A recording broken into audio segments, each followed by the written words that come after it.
The courtroom feels like it's holding its breath. Rows of polished benches gleam under white light.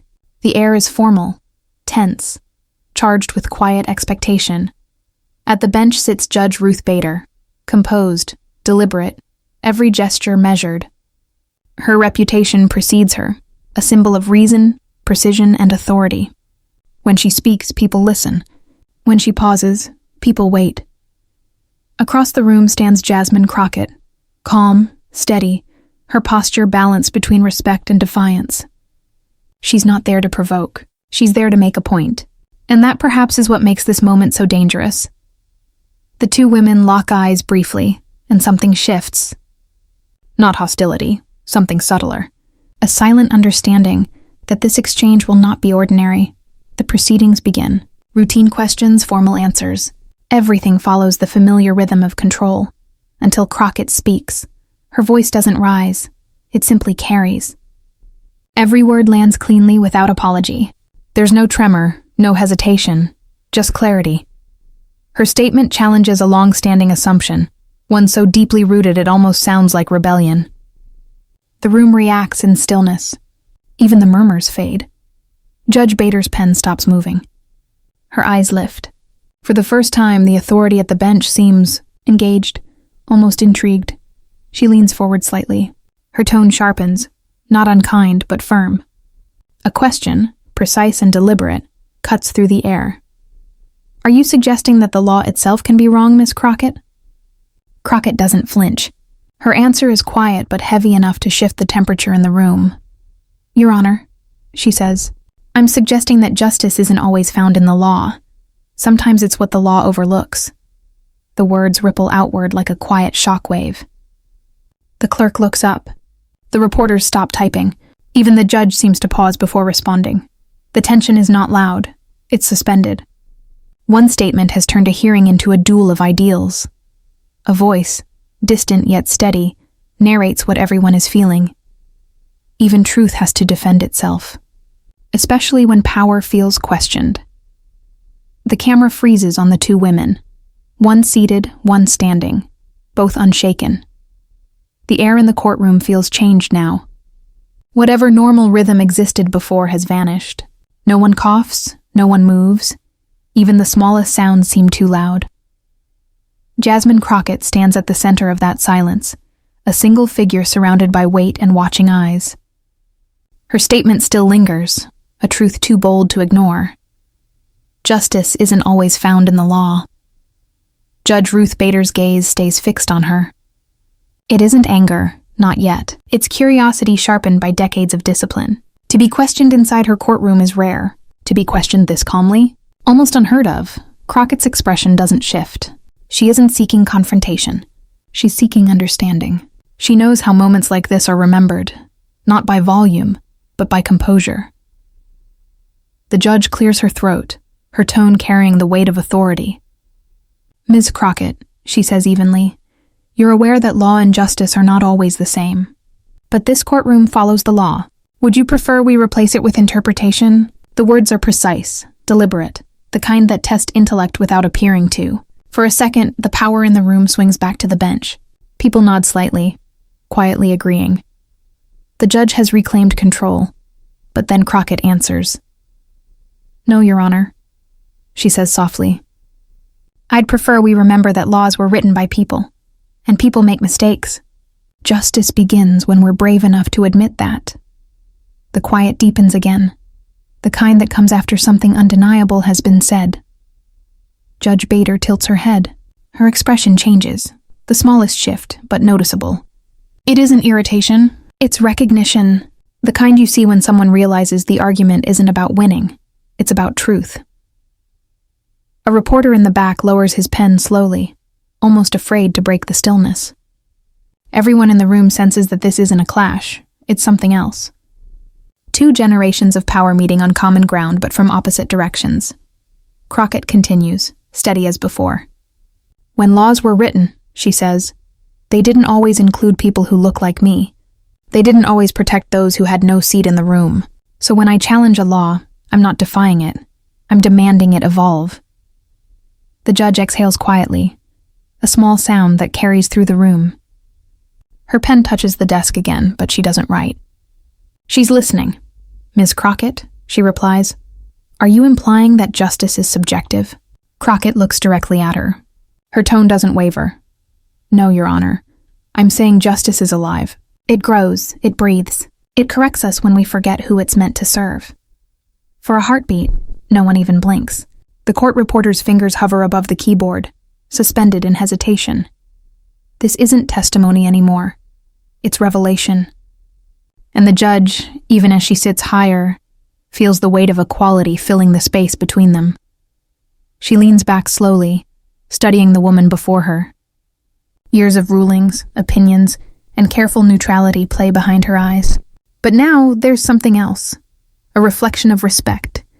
Sometimes power tests courage, not to silence it, but to see if it's real. Judge Bader finally speaks again. You speak boldly for someone under oath. Crockett smiles slightly. I speak boldly because truth deserves a witness. That answer lands like a gavel strike. Final, certain, unafraid. You can feel it ripple through the benches, the subtle shift from skepticism to awe.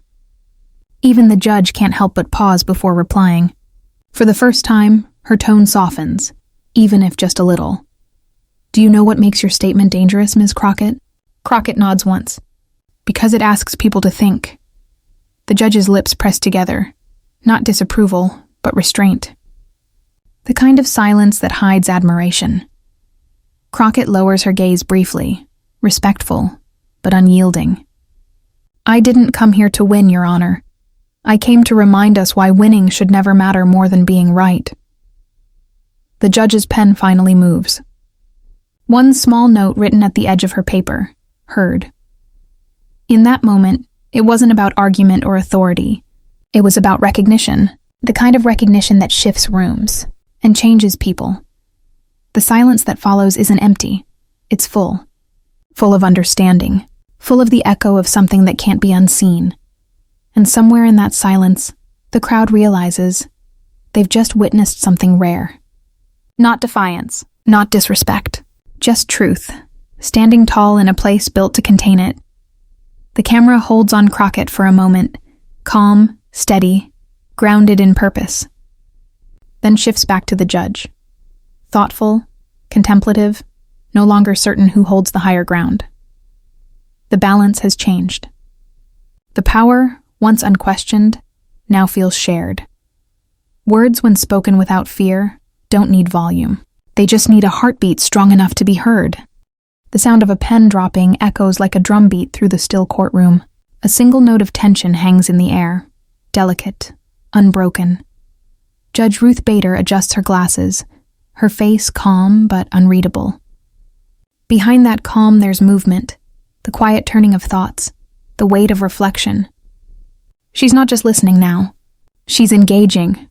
Crockett remains standing, her hands resting gently on the table before her. She's still composed, but her eyes, they're alive, focused, watchful, not as someone defending herself, but as someone inviting the truth to be seen. It's no longer about who's right. It's about why. Judge Bader leans forward, voice low, deliberate. Ms. Crockett, would you agree that laws are designed to maintain order? Crockett nods slightly. Yes, Your Honor, but only when that order serves justice. If it doesn't, it stops being order. It becomes control. The response lands cleanly, like a stone dropped in still water. Ripples move through the courtroom, quiet gasps, shifting eyes. The judge doesn't interrupt.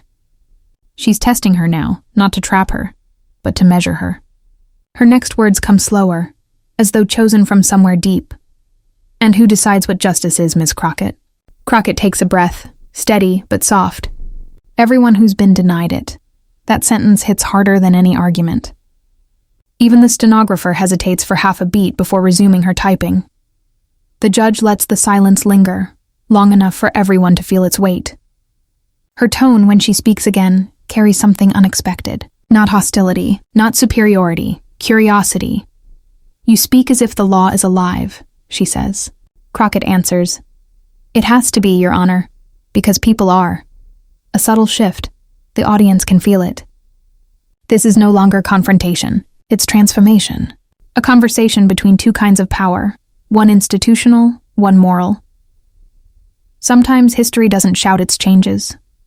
Sometimes it whispers them, in the spaces between questions and courage. Judge Bader leans back again, her chair creaking faintly. Years of experience sit behind her, decades spent defining justice in ink and precedent. But this moment feels different. She's not the teacher anymore. She's a witness. Crockett steps closer to the center of the room, not advancing, but grounding herself. Her voice doesn't waver. It deepens. When laws were written, Your Honor, they didn't imagine every kind of person they would govern. That's why we sit here, not just to enforce them, but to reconsider them. The judge tilts her head slightly, intrigued. You believe justice evolves? I believe it must, Crockett replies. Otherwise, we would still call progress rebellion. The words feel heavier than they sound. The gallery murmurs, quiet, impressed, unsettled. Judge Bader lets the noise die down. Then she asks, and where does that leave those of us who swore to uphold the law as it stands? Crockett's answer is immediate. It leaves you, Your Honor, in the hardest and most honorable position of all, to protect a system that you also have the power to improve. That line freezes even the cameras. It's not an attack, it's acknowledgement. A rare kind of truth that respects authority but refuses to bow to it. For a few seconds, Judge Bader doesn't speak. She looks down, tracing a line across her notes, as if underlining something unseen. Then, quietly, do you know what courage looks like to me, Ms. Crockett? Crockett meets her gaze. I imagine it looks a lot like this moment. A faint smile touches the judge's lips, gone as quickly as it came. She replies almost to herself, courage? Yes, but dangerous courage can shake pillars. Crockett answers softly. Then maybe it's time some pillars shook.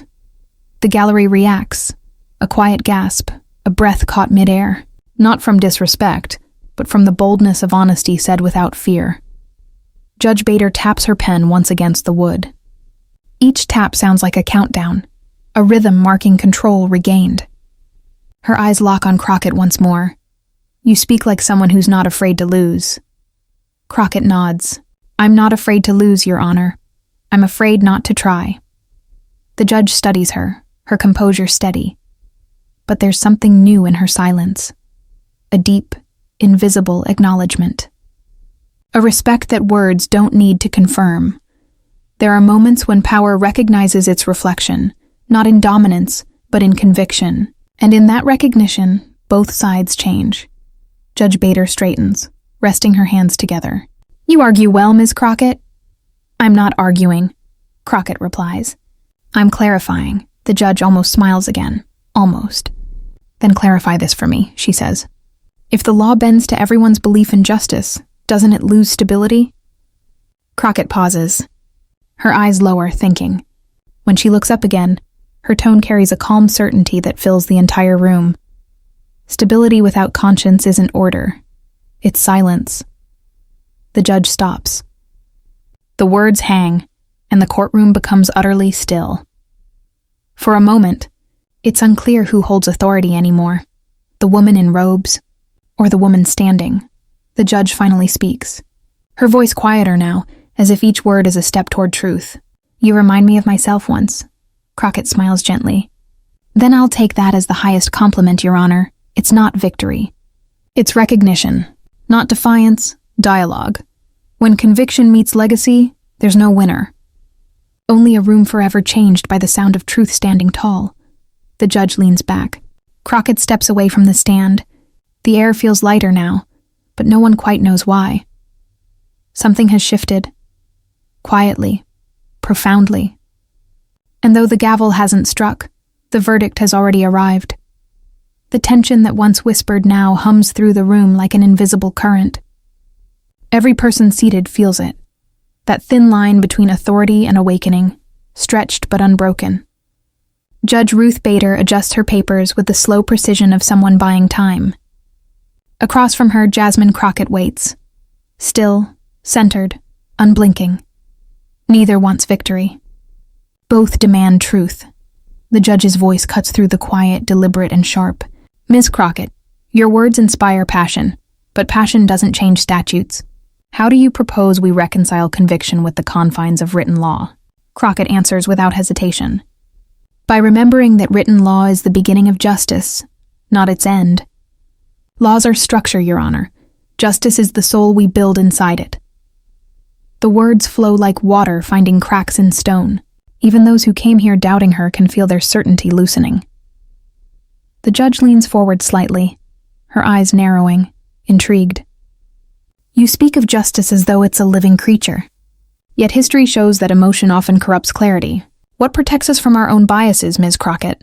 Crockett's tone softens, but her confidence doesn't. Empathy, Your Honor. The willingness to listen without fear of being changed. The courtroom stirs again, a murmur, faint but growing. Crockett continues, her words finding rhythm. We build courts to hold truth, not to shield ourselves from it. If listening changes us, that isn't bias. That's progress. The judge lets the silence breathe before answering, and if that progress divides the nation? Crockett's reply comes slowly, like a lesson meant to be absorbed. Division isn't born from progress, Your Honor. It's born from the refusal to grow with it. A hush settles again. The gallery can feel it. They're not watching a debate anymore. They're watching a transformation disguised as dialogue. Sometimes words don't collide. They converge, and in their meeting, the room remembers what truth sounds like. The judge's next question comes softer. Ms. Crockett, do you believe every voice deserves to be heard, even when it threatens harmony? Crockett's gaze doesn't waver. I believe silence threatens harmony more than speech ever could. That answer lands differently. Not heavy, but clarifying. The judge nods once, her expression unreadable but thoughtful. You're bold, she says finally. I'll give you that. Crockett allows a faint smile. Boldness isn't rebellion, Your Honor. It's honesty wearing its full height. The judge almost laughs. A brief human sound quickly swallowed by the room's tension. Honesty, she repeats. A dangerous currency in politics and in law. Then maybe, Crockett replies, we've undervalued it for too long. Their words volley now, quick but clean, each one crafted, considered, aimed at the heart of what matters.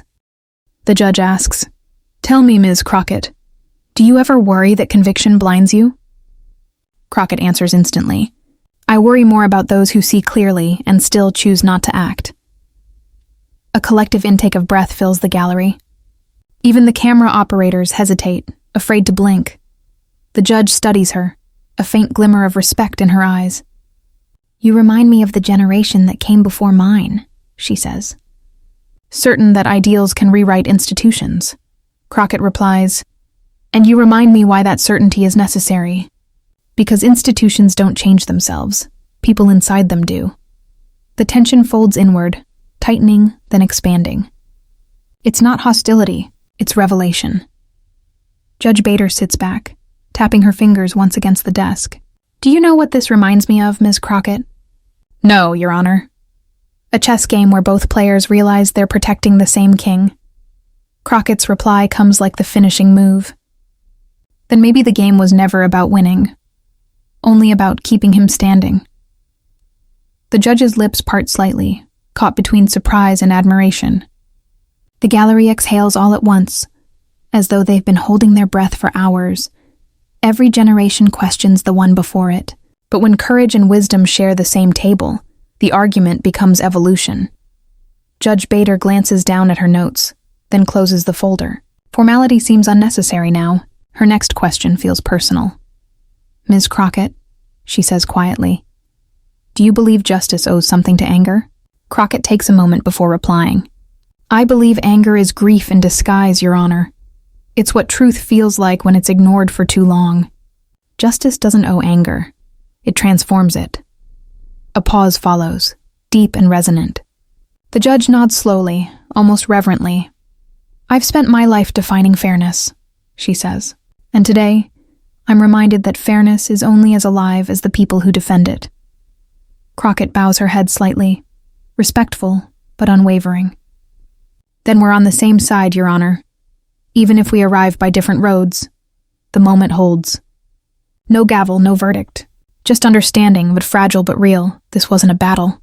It was reflection meeting conviction. And somewhere in that crossfire of words, both found their measure. Judge Bader finally looks up, her tone gentler than before. "You argue beautifully, Ms. Crockett." Crockett smiles faintly. "I don't argue, Your Honor. I illuminate."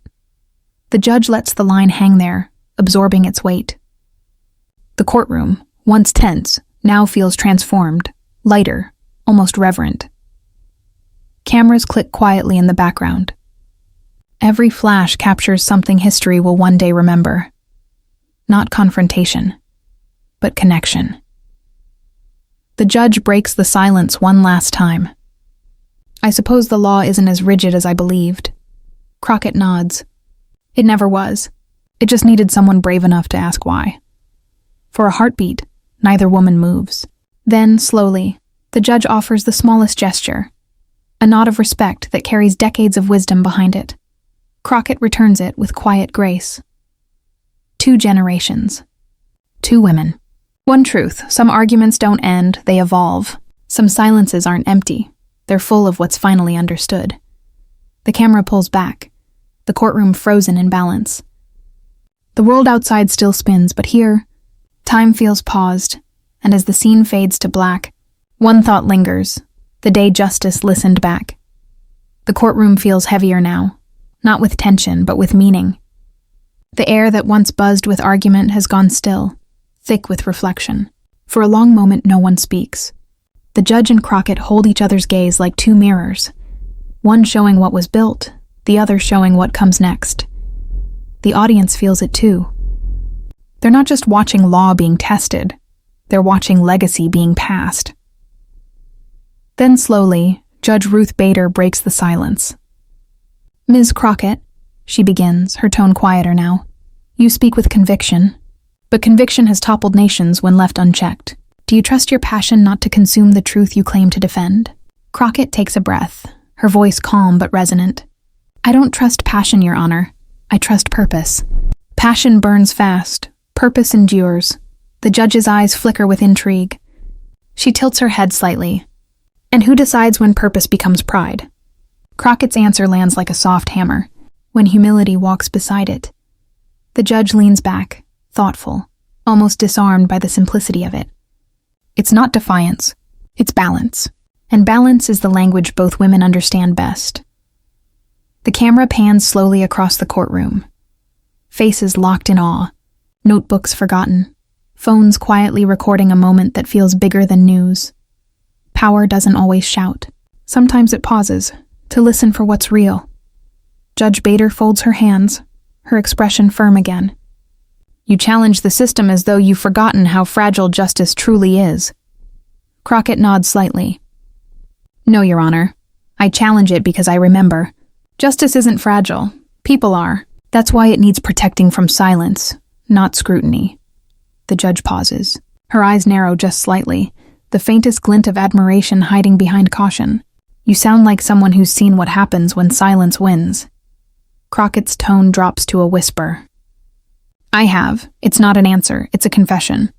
The words hang in the room like a slow echo, and the judge studies her face, realizing this isn't just argument anymore. This is testimony, raw and unguarded. Truth has a strange power.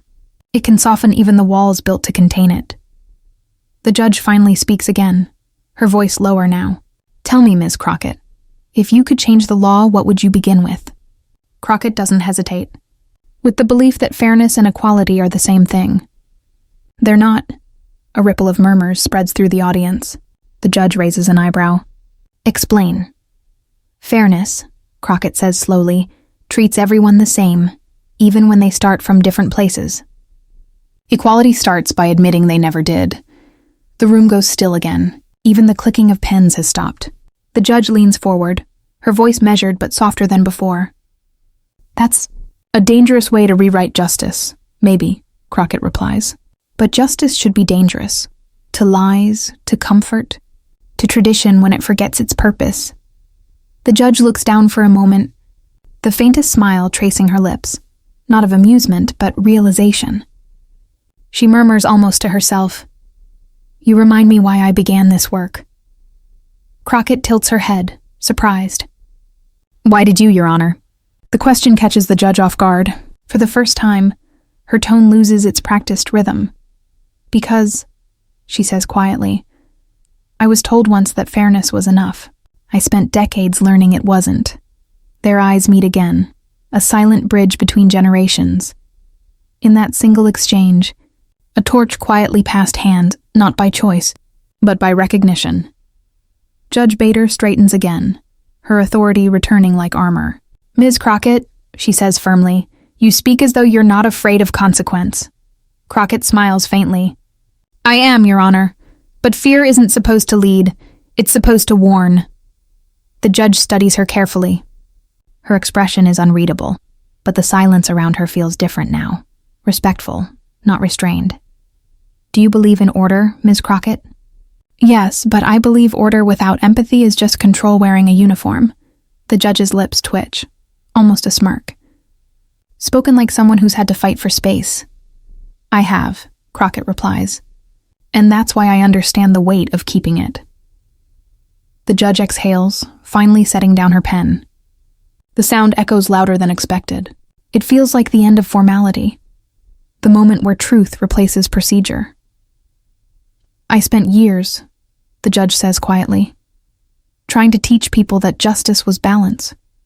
You stand here reminding me it's movement." Crockett bows her head slightly. "Balance keeps us steady, Your Honor. Movement keeps us alive." The line lands heavy, poetic, final. But the judge doesn't move to end the session. She just looks at Crockett, searching, perhaps, for the same conviction she once carried herself. After a long pause, she asks the question that no one expects. "Do you think I've failed?" The room freezes. Every camera tilts forward, every breath halts. Even Crockett blinks in surprise. Her voice softens to almost a whisper. "No, Your Honor, you didn't fail. You opened the door. Some of us just needed to walk through it." The judge closes her eyes briefly, just one heartbeat of stillness, then opens them again, sharper, lighter. For the first time, she smiles. "That," she says, "is the answer I didn't know I was waiting for." Sometimes turning points aren't loud. They're quiet acknowledgments, the kind that rewrite everything without saying so. The judge finally leans back, composed again. Her tone shifts from adversarial to human. "Ms. Crockett, I hope the system listens to you." Crockett replies gently, "It already is. You're proof of that." And for once, the judge doesn't correct her. She simply nods. A gesture small enough to miss, but strong enough to matter. The moment lingers. You can almost feel the generations locking hands, not in conflict, but in continuation. As the camera begins to pull back, the judge speaks one last time. Court adjourned. But this time it doesn't sound like an ending. It sounds like permission for something new to begin. In the turning point of silence, justice didn't bow. It breathed. The gavel falls, but instead of ending something, it feels like it's releasing it. The sound rings through the courtroom, once, twice, and then dissolves into silence that no one wants to break. For a few seconds, everyone just stays seated. Reporters forget to move. The camera light keeps blinking red. Even the security guard near the door doesn't shift. Something has changed. The judge rises slowly, her black robe whispering against the bench. Across the room, Jasmine Crockett stands too, her hands steady at her sides. No triumph, no defiance, just calm, the kind that comes after a storm when everything is finally clear. Some moments don't fade when they end, they echo, in every room that will one day face the same truth. Judge Ruth Bader turns, gathering her papers. But her eyes flick once more toward Crockett, not as an authority, as an equal, as someone who saw the fire and recognized its light. For a fleeting second, they exchange a nod. Nothing more. No handshake, no words. Just understanding. Clean, unspoken, absolute. The gallery slowly begins to move again. Whispers ripple like waves in slow motion. "You felt that?" She stood up to her, and the judge listened. That line? What did she say again? Phones buzz, notifications explode. Clips are already uploading. Captions half-written. Crockett freezes the court. Judge Ruth Bader's reaction says everything. But inside the room, it's still sacredly quiet. Crockett exhales, slow, steady, as if she's been holding her breath for years. Her aide moves toward her, whispering, "You okay?" Crockett gives a soft nod. "I'm not sure," she says. "But I think justice just took its first deep breath in a while." Outside, the courthouse steps are already flooded with light and sound. Microphones, cameras, questions. Every outlet wants the same moment. The same sentence, the same expression that broke the internet before the case even adjourned. Truth doesn't travel quietly. It walks through headlines, through disbelief, through the walls built to contain it. Judge Bader exits through her private hall, her steps slower than usual. She passes portraits of past justices, faces cast in stone, frozen in certainty. For once, she feels the weight of all those eyes, but also something new. Freedom. The kind that comes when you realize power isn't weakened by challenge. It's renewed by it. In her chambers, she sets down her robe, the fabric folding like an old friend finally at rest. She sits for a moment, staring at the empty chair across from her, the one where Crockett had stood, calm and unyielding. She whispers to herself. She didn't argue. She reminded me. On the other side of the courthouse, Crockett steps out into the roar of applause and camera shutters. Her voice, soft but clear, carries above the noise. "I didn't speak against the law. I spoke for the people who still believe it should include them." The crowd erupts, not wild, but reverent. It's not celebrity they're clapping for. It's courage they've been waiting to see again. One reporter shouts, "Ms. Crockett, what made the judge pause like that?" Crockett looks straight into the lens, because she listened. And so did I. The clip spreads like wildfire, millions of views before sundown. But for those who were there, it wasn't about virality. It was about witnessing two forces. One built on history, one built on hunger for change. Meeting without trying to destroy each other. The world saw an argument, but what really happened was a conversation generations had been waiting to finish. In homes across the country, people replay the footage. A teacher in Detroit pauses the video for her students. "This," she says, "is how truth sounds when it refuses to be silenced." An old lawyer in Boston shakes his head, smiling. "I practiced 40 years and I've never seen the bench look like it was being educated." A mother in Houston wipes her eyes. "She didn't shout," she whispers. "She didn't need to." Meanwhile, Judge Bader writes in her private notebook, not for record, but reflection. Her pen moves slowly. Justice isn't defense. It's dialogue. Today reminded me why we began. She closes the book and exhales, the faintest trace of peace crossing her features. Her assistant knocks gently. "Judge, press is outside if you want to comment." She shakes her head. "Not today. I already said enough by listening." Back outside, Crockett sits quietly in her car, the city noise muted by glass. Her phone lights up, messages flooding in. Iconic. Historic. "You changed everything." She doesn't reply. Instead, she looks out the window, at the courthouse steps glowing in the evening sun. A soft smile touches her lips. "It's not about changing everything," she says under her breath. "It's about reminding them why change matters." The aftershock of truth doesn't break things apart. It realigns them. It teaches even the walls how to listen. Hours later, a headline scrolls across every screen. Crockett versus Bader, the day justice heard itself. But inside those who watched, inside the judge, inside Crockett, inside every listener, the headline means something different. It's not about who was right. It's about what was revealed. Because for the first time in a long time, people didn't just hear law. They felt it breathe. The final scene returns to the empty courtroom. The lights dim. The chairs sit still. Only the faint hum of the air lingers, the same air that once carried truth across generations. The camera pans slowly to the bench, where a single piece of paper rests. The judge's handwriting faint but clear. Justice isn't a voice.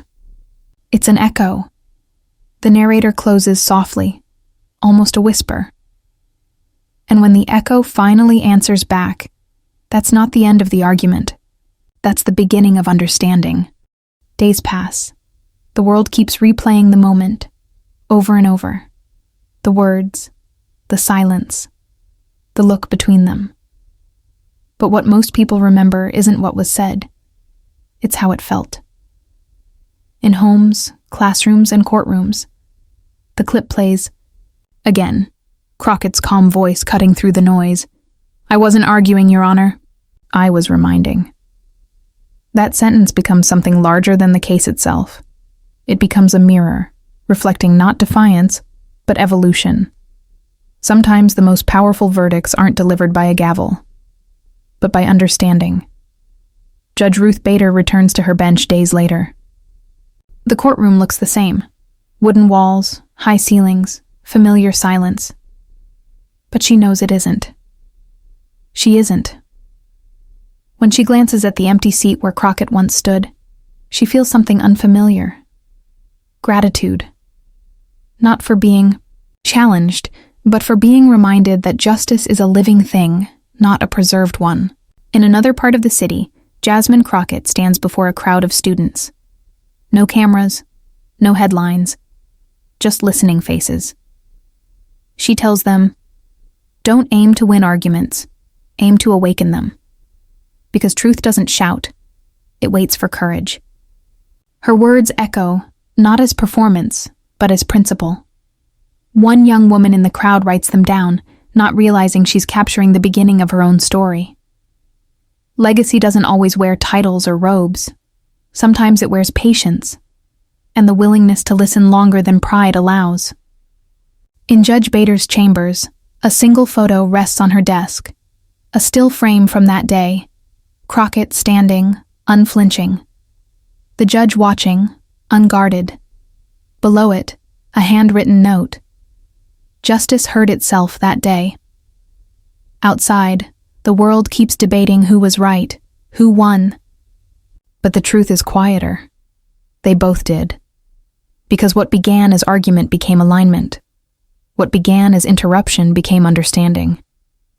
Some moments in history don't end when the cameras stop. They live in the pauses, in every conversation that dares to begin where fear once kept us silent. Cut to black. A heartbeat. Then one final line appears on screen. Justice isn't found in winning. It's found in listening. Music rises, low, steady, alive.